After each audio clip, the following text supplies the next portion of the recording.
Selamat pagi, saya Julieta Dityana, NIM 12181113319, akan mempresentasikan tentang budaya Mesir dalam komik Kisah Petualangan Asterix, Asterix dan Cleopatra karya Rene Goscinny dan Albert Uderzo. Di sini presentasi akan ditujukan untuk tugas UAS Sastra Prancis dalam terjemahan.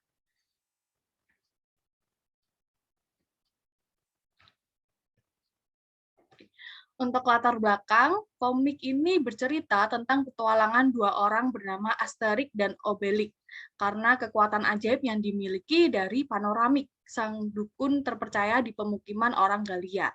Dengan mengambil latar tahun 50 sebelum Masehi, nah di sini pembaca akan dibawa pada petualangan seru Asterix dan Obelix ke berbagai kerajaan. Nah, karena datang ke berbagai kerajaan, nah disinilah tentu sebagai pembaca akan mendapati banyaknya budaya-budaya yang dihadirkan di dalam petualangan Asterix ini. Nah, salah satu latar tempat yang terkenal akan kejayaan, kemegahan, serta kekayaan ialah kerajaan Mesir. Nah, dalam seri ke-6, ke-6 ini dibuat pada tahun 1965 akan dan diterjemahkan dalam bahasa Inggris pada tahun 1969 yang berjudul Asterix et Cleopatra, dalam terjemahan bahasa Indonesia Asterix dan Cleopatra. Di sini pembaca dibawa untuk mengenal kebudayaan Mesir dan berkenalan dengan Ratu Mesir yang amat melegenda, yaitu Cleopatra. Nah, rumusan masalahnya di sini ada 3 hal yang akan dibahas, yaitu yang pertama, struktur dalam komik Kisah Petualangan Asterix, Asterix dan Cleopatra, karya Rene Goscinny dan Albert Uderzo. Kemudian ada bentuk kebudayaan Mesir di dalam komik. Lalu yang terakhir ada bandingan antara komik yang dalam terjemahan bahasa Indonesia dengan teks asli bahasa Perancis. Untuk metode penelitian ini akan dilakukan menggunakan metode kualitatif deskriptif untuk memudahkan analisis. Nah, metode kualitatif dilakukan dengan cara memanfaatkan cara-cara penafsiran dengan menyajikan dalam bentuk deskripsi. Dalam ilmu sastra, karya, naskah, dan data penelitiannya menjadi sumber data. Dan kata-kata, kalimat, dan wacana merupakan data formal. Dengan metode ini, pembedahan struktur serta bentuk kebudayaan dalam komik akan dipaparkan. Selanjutnya ada hasil dan pembahasan. Yang pertama, sebelumnya kita akan membahas mengenai biografi penulis dan ilustrator. Untuk penulis yaitu Rene Goscinny.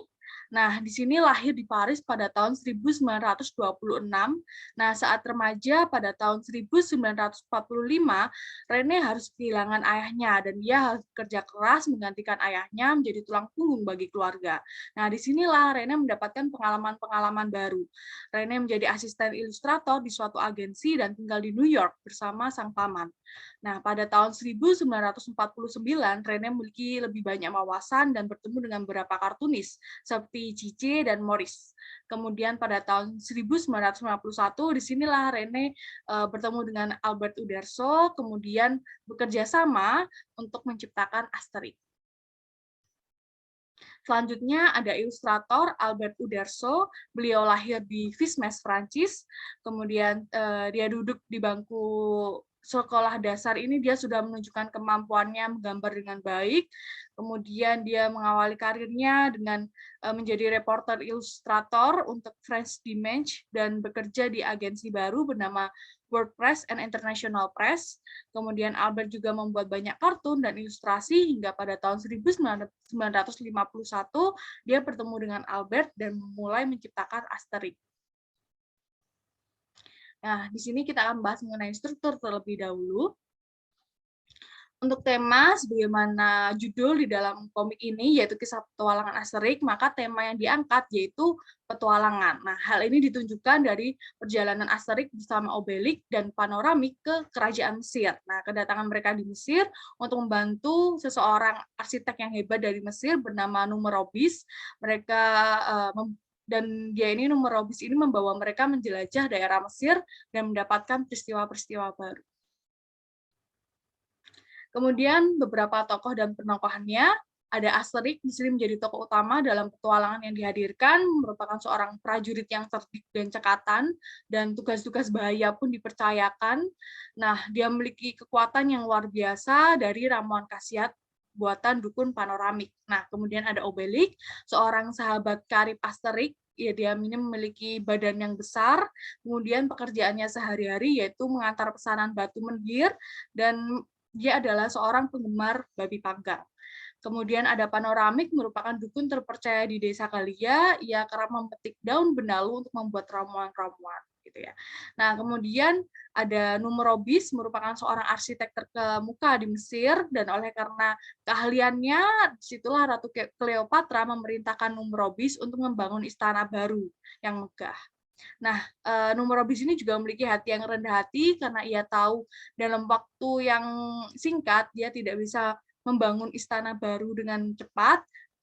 Karena itulah dia memanggil Panoramik, Asterix, dan Obelix untuk membantunya membangun istana yang baru.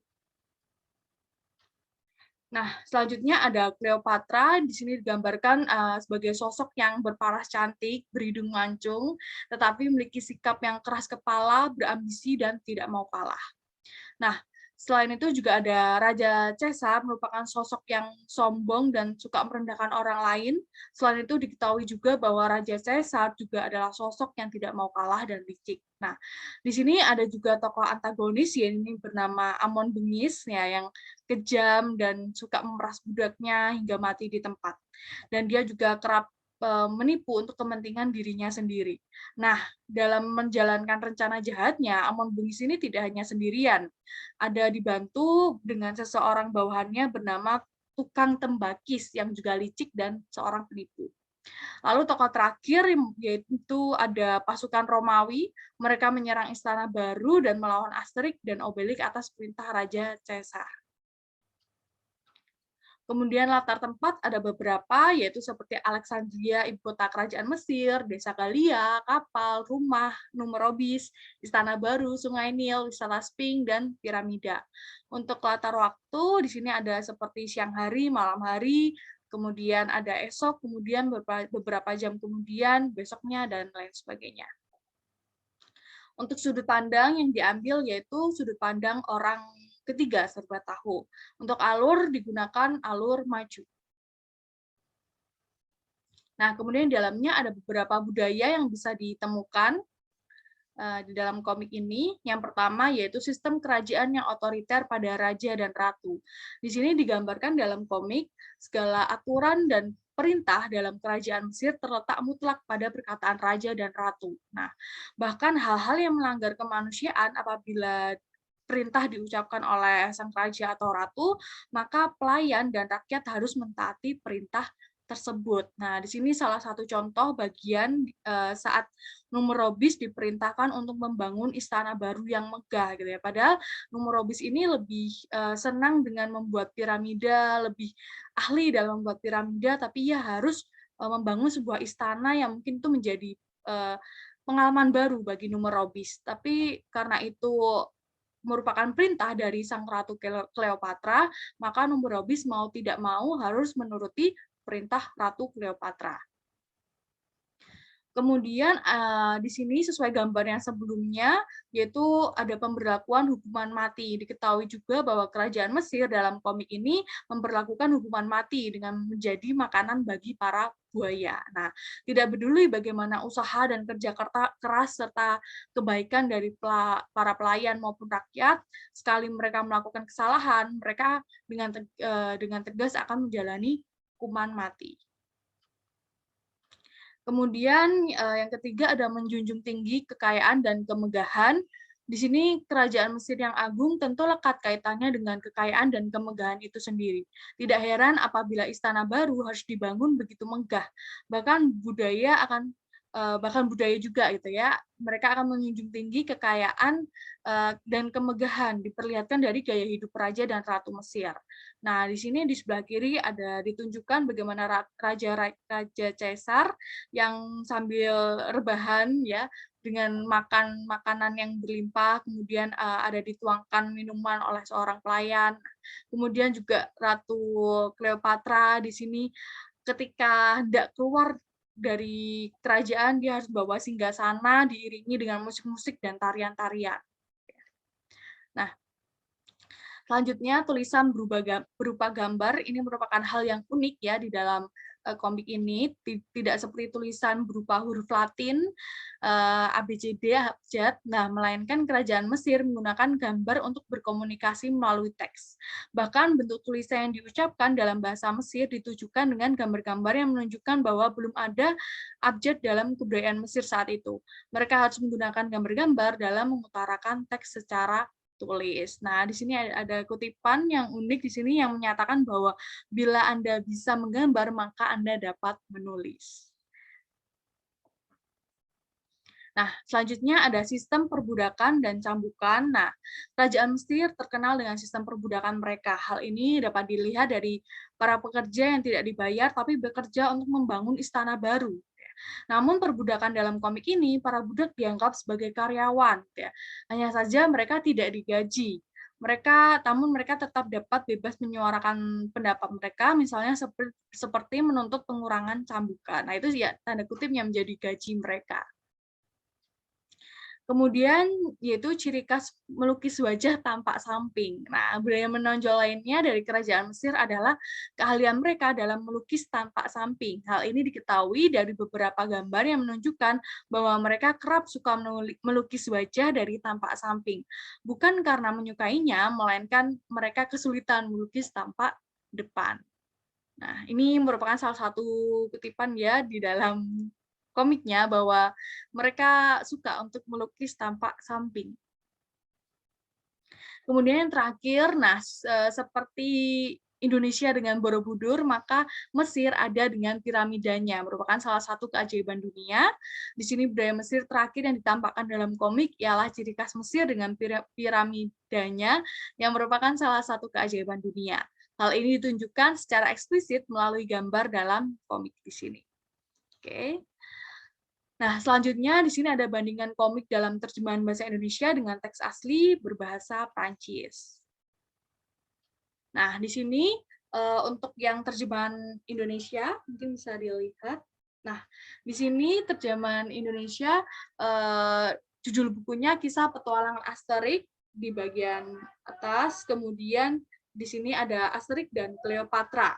Nah, di sini tahun terbitnya Desember 2009, penerbitnya Pustaka Sinar Harapan, ada penulisnya Rene dan Albert, Albert selaku ilustrator, kemudian penerjemah ada Rana Helmi dan Rio Helmi. Di sini ada 48 halaman dan soft cover, menggunakan soft cover. Kemudian untuk yang teks asli Prancis, ya bisa dilihat di sini. Dengan judul Un Adventure de Asterix Le Gaulois, Asterix et Cleopatra. Nah, di sini tahun terbit 2018, penerbit Hachette, kemudian penulisnya ada Rene, ilustrator Albert. Nah, di sini juga terdiri dari 48 halaman, jadi sama halamannya, hanya saja ini menggunakan hardcover. Oke. Nah,